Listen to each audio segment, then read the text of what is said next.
그래서 뭔가 딱 정해진 건 없고 거기에 따라서 이제 하는 역할들이 달라질 수 있습니다. 관세 코드라는 게 있다고 하던데 그건 있습니다. 어떤 건가요? 그러니까 해외에서 우리나라에 들어오거나 우리나라에서 해외에 이제 수출되는 모든 물품은 WCO라고 세계 관세 기구가 있습니다. 그래서 각국마다 다르면 안 되니까 통합해서 모든 물품의 숫자로 코드를 만들어 놓은 겁니다. 그래서 모든 물품은 우리나라에 수입되거나 수출되는 모든 물품은 숫자로 우리나라 같은 경우는 이제 10자리까지 뭐 국가마다 약간 다르지만 통일된 국가 간 전체 통일된 건 6단위까지는 통일된 그 숫자 코드를 쓰는 거거든요. 코드에 따라서 세율이 정해져 있습니다. 그리고 코드에 따라서 관련한 법령 적용 사항이 정해져 있고요. 그래서 모든 물품을 어느 코드로 분류를 할 것이냐. 예전에 우리나라에서 해외에 이제 휴대폰을 수출했는데 프랑스 대관에서 DMB가 되는 거였거든요. 이거를 텔레비전이다. 요즘은 우리 하나의 기능만 물품이 갖고 있는 게 아니지 않습니까?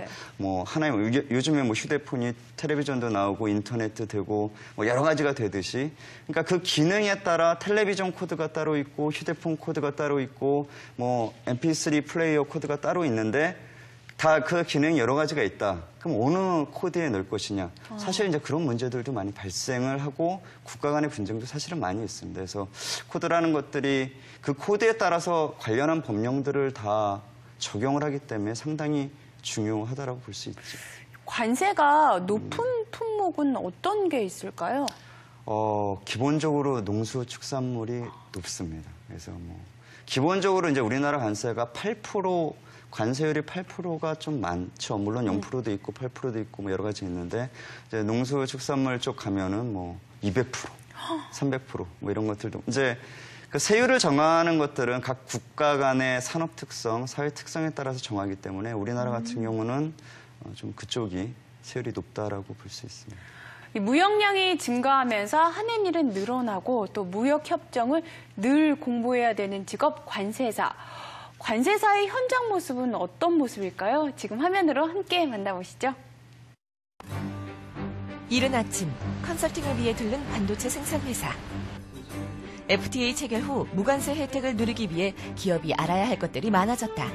효과적인 FTA 시스템 구축을 위해서 많은 기업들이 관세사의 도움을 받고 있다. 있는 모든 물품 직접 운송 원칙을 택하고 있다는 부분들이 중요한 부분들이고요. 그다음에 절차 요건 부분들을 보시면 0%인 제품을 저희가 왜 원산지 관리를 해야 되는지 그 점이 궁금합니다. 사용된 원재료가 영내산이냐, 역외산이냐, 영내산 비율이 얼마냐, 역외산 비율이 얼마냐에 따라서 요건을 어떤 질문에도 막힘이 없는 정철 관세사.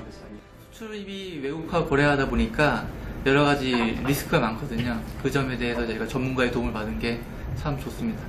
저희가 이제 컨설팅 하게 되면 이제 기업 프로세스나 시스템 구축 이런 것들이 많기 때문에 또 여러 가지 이제 서류 검토 부분들이 많고 그다음에 기업 정보를 담고 있는 부분들이 많아서 기업에 많이 가죠. 그래서 외근이 상당히 많은 편입니다. 이번에는 한 업체의 생산 공장을 방문했다. AEO의 최고 등급 인증을 받기 위한 준비 사항들을 점검하기 위해서다.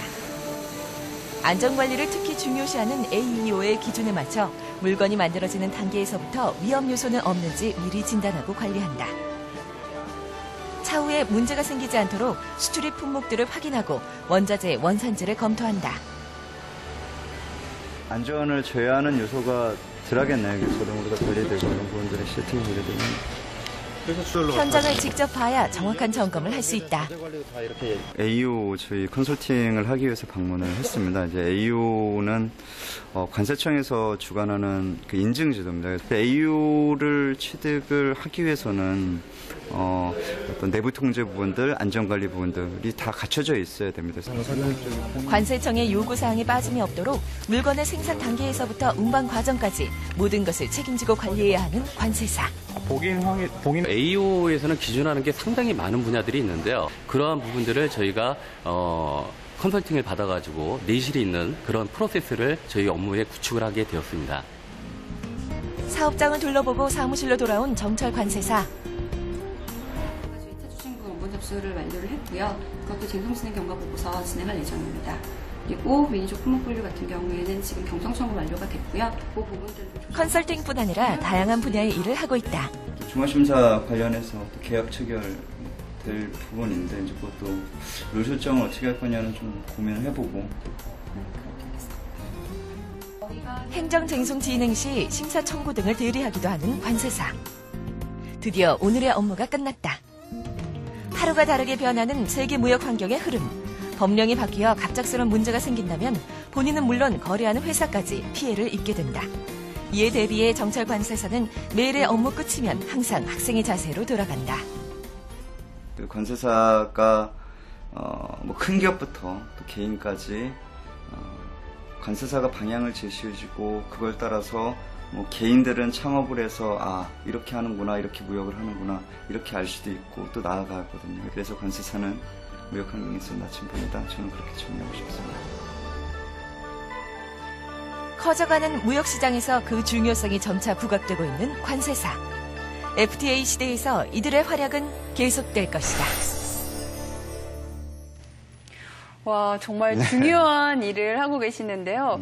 현재 우리나라의 관세사로 활동하고 계신 분들은 몇 명이나 되나요? 관사 인원이 사실 그렇게 많지는 않습니다. 그래서 개업을 하고 있는 관사 한 1,400여 명 정도 되고요. 관세사 자격을 취득한 사람들은 약 3,000여 명 정도 됩니다. 정말 많지는 않은 네, 숫자네요. 네, 그렇습니다. 사실 전 이 관세사란 직업을 잘 몰랐거든요. 어떻게 이 일 시작하게 되신 거예요? 일단 제가 이쪽 무역이나 통상 쪽